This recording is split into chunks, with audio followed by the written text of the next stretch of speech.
এবার সাইপ্রাসকে দুই ভাগে ভাগ করার জন্য পরামর্শ দিয়েছে এরদোয়ান সরকার। নাগর্নো কারাবাখ ছাড়ার জন্য আর্মেনীয় অধিবাসীকে আরও 10 দিন সময় দিল আজারবাইজান। অন্যদিকে আর্মেনিয়া যদি ভিন্ন কোনো পরিকল্পনা আঁকে সেজন্য তুরস্ক সরাসরি হুমকি দিল আর্মেনিয়াকে। অন্যদিকে পাকিস্তানের প্রধানমন্ত্রী ইমরান খান বললেন, ইসরায়েলের সঙ্গে চুক্তি করার জন্য তার দেশের উপর একটার পর একটা চাপ আসছে। কারা চাপ দিচ্ছে পাকিস্তানকে? ওপেন দাইস মানে সত্যকে সত্য বলা, মিথ্যেকে মিথ্যে বলা। আমরা শোনা কথা নয়, চোখে যা দেখি তাই বলি। আসসালামু আলাইকুম প্রিয় দর্শক, সবাইকে অনেক অনেক শুভেচ্ছা জানাচ্ছি। মাসুম মাহবুব। তুরস্কের প্রেসিডেন্ট রজব তাইয়্যিপ এরদোয়ান সাইপ্রাসের দীর্ঘদিনের সমস্যা দূর করার জন্য সাইপ্রাসকে এবার দুটি রাষ্ট্রে ভাগ করার পরিকল্পনা দিয়েছেন। দক্ষিণ সাইপ্রাসকে গ্রিসের অন্তর্ভুক্ত করতে বলেছেন এবং উত্তর সাইপ্রাসকে তুর্কি ভূখণ্ডে যোগ করার পরামর্শ দিয়েছেন তিনি। সম্প্রতি বিতর্কিত সাইপ্রাসের একটি অংশে তিনি অবকাশ যাপনে গেলে এই মন্তব্য করেন। এরদোয়ানের এই মন্তব্যের পর ইউরোপীয় ইউনিয়নগুলো মোটামুটি নিন্দা শুরু করেছে। ইউরোপীয় ইউনিয়ন তুরস্ককে হুমকি দিচ্ছে নিষেধাজ্ঞার। দর্শক আসুন একটা প্রতিবেদন দেখে আসছি। তুরস্কের প্রেসিডেন্ট এরদোয়ান প্রস্তাব রেখেছেন দুই দেশে ভাগ করে দেয়া হোক সাইপ্রাসকে। একটি গ্রিক প্রধান দেশ, অন্যটি তুর্কি প্রধান দেশ। রোববার সমুদ্র সৈকত ভারসাতে পিকনিক করতে গিয়েছিলেন এরদোয়ান। সেখানে তিনি সাইপ্রাসকে দুই দেশে ভাগ করার প্রস্তাব দেন। 1974 সাল থেকে উত্তর সাইপ্রাস দখল করে আছে তুরস্ক। সেখানে তুরস্কপন্থী সরকার আছে, কিন্তু একমাত্র তুরস্ক ছাড়া আর কোনো দেশ উত্তর তুরস্ককে স্বীকৃতি দেয়নি। তুরস্কের উত্তর সাইপ্রাস অভিযানের 37তম বার্ষিকীতে এরদোয়ান এই প্রস্তাব দেন। সাইপ্রাসে দুই ধরনের মানুষ বাস করেন, দুইটি আলাদা গণতান্ত্রিক ব্যবস্থা আছে, তাই সার্বভৌমত্ব ও সাম্যের ভিত্তিতে দুটি আলাদা দেশের আলোচনা শুরু হোক, এমন দাবি এরদোয়ানের। সম্প্রতি সমুদ্রের তেল ও গ্যাস অনুসন্ধান নিয়ে গ্রিস ও সাইপ্রাসের সঙ্গে তুরস্কের ঝামেলা চলছে। তুরস্ক পূর্ব ভূমধ্য সাগরে তেল ও গ্যাস অনুসন্ধানকারী জাহাজ পাঠিয়েছে। 1974 সালে গ্রিসের সামরিক শাসকরা সাইপ্রাসে অভ্যুত্থান ঘটায়। তার প্রতিক্রিয়ায় উত্তর সাইপ্রাস অভিযান করে তুরস্ক। গ্রিস জানায় তুরস্কের উদ্দেশ্য পুরো সাইপ্রাস দখল করে নেয়া। তুরস্ক এবং গ্রিসের পার্শ্ববর্তী দেশ সাইপ্রাস। এই সাইপ্রাসকে নিয়ে গ্রিস এবং তুরস্কের মধ্যে দীর্ঘদিন একটা ঝামেলা চলছে। আমরা জানি উত্তর সাইপ্রাসটা মূলত তুর্কির দখলে রয়েছে এবং দক্ষিণ সাইপ্রাস রয়েছে গ্রিসের দখলে। উত্তর সাইপ্রাসে তুর্কি মতাদর্শের বা তুর্কি আদর্শ পুষ্ট ব্যক্তিরাই ক্ষমতায় আছেন এবং দক্ষিণ সাইপ্রাসে আছে গ্রিসের সরকার, অর্থাৎ গ্রিস মদতপুষ্ট সরকার। এবং এই দুই সাইপ্রাসের কারণে ভূমধ্য সাগরেও বেশ উত্তেজনা বিরাজ করেছে। যখন তুরস্ক ভূমধ্য সাগরে তেল গ্যাস অনুসন্ধানে যায় তখন গ্রিস এই বিষয়ে বাধা সৃষ্টি করে। এরদোয়ানের পরামর্শ অনুযায়ী যদি দুই সাইপ্রাসকে বিভক্ত করে দুই দেশে অন্তর্ভুক্ত করা হয় তাহলে এই সমস্যা আর থাকবে না। কিন্তু এরদোয়ানের এই প্রস্তাব আদৌ কি ইউরোপীয় ইউনিয়ন মেনে নেবেন? নাগর্নো কারাবাখের যুদ্ধ পরিসমাপ্তির পর রাশিয়ার মধ্যস্থতায় শান্তি চুক্তির পর কারাবাখ ছাড়তে শুরু করেছে আর্মেনীয় বংশোদ্ভূত নাগরিকরা। ইতিমধ্যে কারাবাখে আর্মেনীয় নাগরিকরা তাদের জিনিসপত্র গুছিয়ে আর্মেনিয়ার দিকে ছুটছেন। আর্মেনীয় অনেক অধিবাসী যারা 30 বছর ধরে কারাবাখে ছিলেন তারা তাদের বাড়িঘর পুড়িয়ে দিচ্ছেন, যাতে সেই কারাবাখে আজারবাইজানের কেউ এসে বসবাস করতে না পারে। অর্থাৎ নিজের বাড়িঘর নিজেই পুড়িয়ে দিচ্ছে আর্মেনীয় জনগণ। একদিকে পাহাড়ি অঞ্চল, অন্যদিকে আবহাওয়া অনুকূলে নেই। তাই কারাবাখের আর্মেনীয় জনগণকে আরও 10 দিন সময় দিলেন আজারবাইজানের প্রেসিডেন্ট ইলহাম আলিয়েভ। এই 10 দিনের মধ্যে অবশ্যই আর্মেনীয় জনগণকে কারাবাখ ছেড়ে যেতে হবে। আসুন আরেকটা প্রতিবেদন দেখে আসি। যুদ্ধে পরাজিত হবার পর প্রয়োজনীয় জিনিসপত্র বেঁধে আর্মেনিয়ার পথে হাঁটছে অসংখ্য মানুষ। এতদিন এই আর্মেনীয় মানুষের ঘর ছিল নাগর্নো কারাবাখে।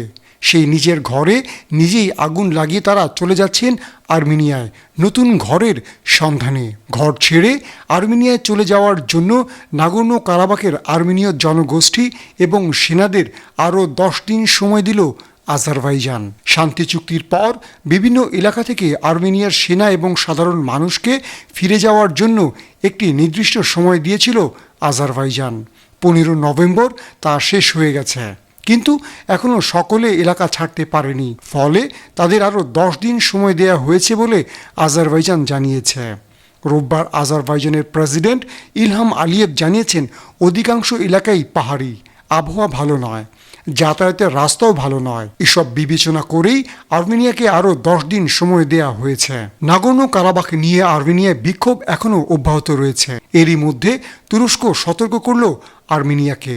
তুরস্কের পররাষ্ট্রমন্ত্রী বলেছেন, আর্মেনিয়া যদি কোনোভাবে চুক্তি ভঙ্গ করে তাহলে তাদের কঠিন ফল ভোগ করতে হবে। তুরস্কের সেনারা আর্মেনিয়াকে শিক্ষা দিতে বাধ্য হবে।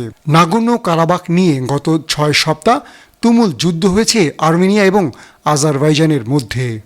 গত সোমবার রাশিয়ার মধ্যস্থতায় আজারবাইজান, আর্মেনিয়া এবং রাশিয়ার মধ্যে একটি চুক্তি স্বাক্ষরিত হয়। তুরস্ক বলছে, কারাবাখ ছাড়ার ক্ষেত্রে যদি আর্মেনীয় জনগণ কোনো গড়িমসি করে কিংবা ভিন্ন কোনো পথ অবলম্বন করে, সেক্ষেত্রে কারাবাখে তুর্কি সেনারা কঠিন ব্যবস্থা নেবে। অর্থাৎ অবশ্যই কারাবাখ ছেড়ে যেতে হবে আর্মেনিয়ার জনগণকে। যুদ্ধ পরিসমাপ্তির পর এখন শান্তি সৃষ্টির জন্য প্রত্যেকেই ঐক্যবদ্ধভাবে কাজ করছে। এমন অবস্থায় কারাবাখে কেউ যদি আর্মেনীয় জনগণ চিন্তা করে তারা এলাকা ছাড়বে না, তাদের বসতবাড়ি ছেড়ে যাবে না, তাহলে তাদের বিরুদ্ধে তুর্কি সেনাবাহিনী ব্যবস্থা নেবে বলে এরদোয়ান হুঁশিয়ারি দিয়েছেন।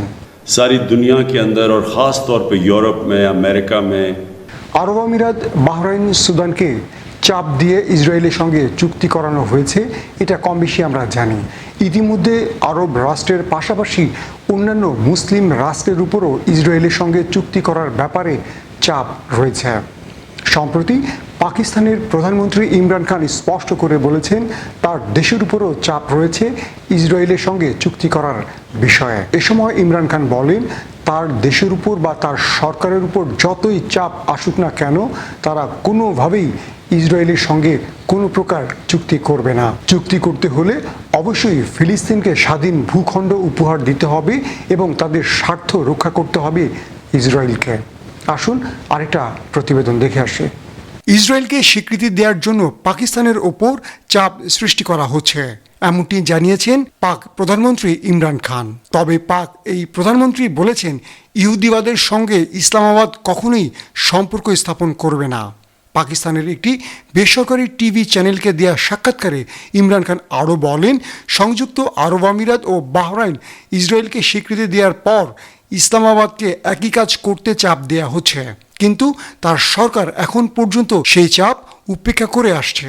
ইমরান খান বলেন, এমন একটি সমঝোতা যেখানে ফিলিস্তিনিরা তাদের স্বাধীন সার্বভৌমত্ব পাবে এবং তাদের স্বার্থ রক্ষা হবে, এমন কোনো চুক্তি হলে অবশ্যই মেনে নেবে পাকিস্তান।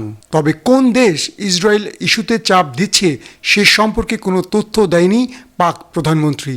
তিনি বলেন, কিছু কথা আছে যা আমরা বলতে পারি না, তাদের সঙ্গে আমাদের ভালো সম্পর্ক বিদ্যমান। তবে এক প্রশ্নের জবাবে ইমরান খান বলেন, আমেরিকার উপর ইসরায়েলের শক্তির প্রভাব রয়েছে এবং আমেরিকা হচ্ছে আরেকটি দেশ যে কিনা ইসরায়েলকে স্বীকৃতি দেওয়ার জন্য তার উপর চাপ সৃষ্টি করছে। এর মধ্যেও ইমরান খান শক্তভাবে তার দেশ পরিচালনা করছেন।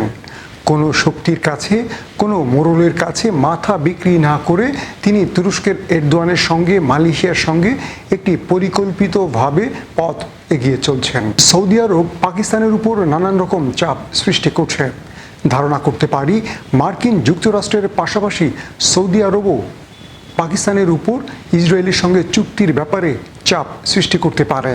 আমরা জানি পাকিস্তানের ইমরান খান সরকারের পতনের জন্য একসাথে কাজ করছে সৌদি আরব এবং ভারত, এমনটি বলছেন রাজনৈতিক বিশ্লেষকরা।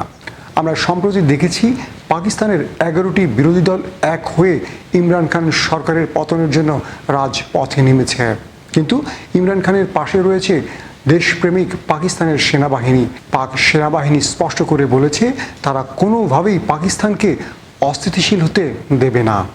আমরা এইটুকু বলতে পারি, ইমরান খান সরকার এরদোয়ানের হাত ধরে সঠিক পথে হাঁটছে। আমাদের ভিডিও যদি আপনাদের ভালো লাগে অবশ্যই লাইক, কমেন্ট, শেয়ার করবেন এবং আমাদের চ্যানেলটি সাবস্ক্রাইব করবেন।